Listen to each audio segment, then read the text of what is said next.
Welcome to our 5 on 5. We're joined by Austin Prince with Rural Metro Fire. Thank you for being here. Thank you for having me. Absolutely. So we're talking about an event that you guys have coming up. Can you tell me a little bit about it? Well, the event is actually a scheduled demolition burn of a house that's been donated to the fire department. It's actually something that happens quite often for fire departments to get this opportunity.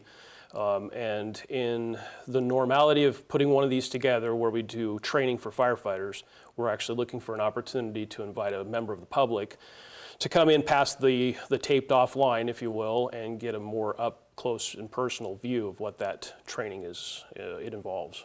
What will that person experience when they take part in it? Well, it'll be very much the same things that firefighters experience. They'll get to see what how fire behaves, so fire behavior, the way fire grows, the way that smoke conditions bank down, and be in a safe location to where they can observe but not participate necessarily by putting their hands on any hose or anything like that. So it'll be more or less an observation position.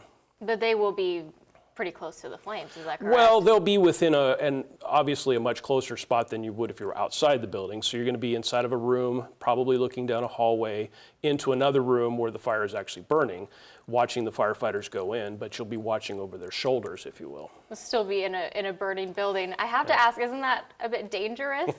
Well, the thing is that with these donated buildings, they are done in such a way that there's all the safety features are built in. So it doesn't really represent what it's like in a real house fire.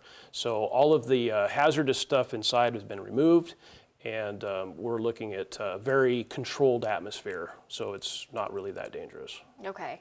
Who can apply for this? Well, the invitation basically goes out to anybody that meets the minimum requirements that are 18 years of age. They have to live and be in the Josephine County area under protection contract with Rural Metro, and then a few other requirements that are physical in nature. Okay. We're going to take a quick break, talk more about this in just a second. Stay with us. We'll be right back.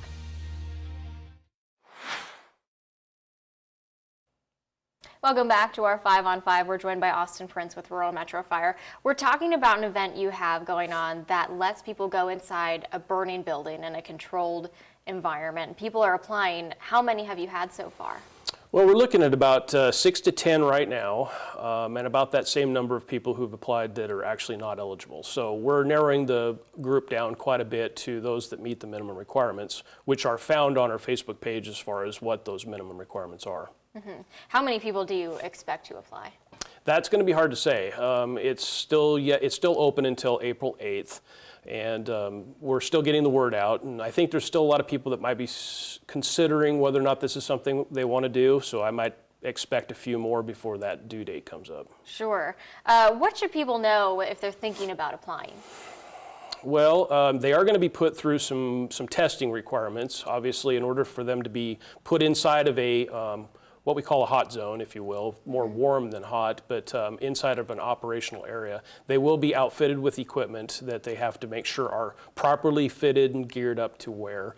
And then, of course, we've got some medical questionnaires, the things that we need to ensure that they're physically capable of going inside. Mm-hmm. Why are you opening this up to the public? That's actually the main reason. We've got quite a bit of specific objectives that we hope to gain by this. And I think one of the main driving forces to this is that everybody pays a lot of money in their taxes and whatnot for a fire protection to be there ready at all times. You just kind of become expectant of that to be there. But a lot of the community just doesn't have any idea what that means. What does it come down to? What is it that we do in preparation for when the 911 is called? So this gives people that upfront observation of what the training is about, what the preparedness is all about, the teamwork, the communication, all the elements are going to be there. Additionally, we hope to give people a little bit more respect and perspective, if you will, of what fire does, how we hope to actually give them an inside perspective of survivability conditions inside of a house, how to escape a fire if it's burning. If you're trapped inside and a firefighter's looking for you, what can you do to help facilitate us getting to you in a timely fashion? Things like closing your doors and controlling vent paths and making your area safe and survivable while you're waiting for help. A whole lot of different objectives that we hope to be able to cover. And when is this all happening? Well, the actual burn is going to be on April 28th, weather permitting, and any other aspects of it.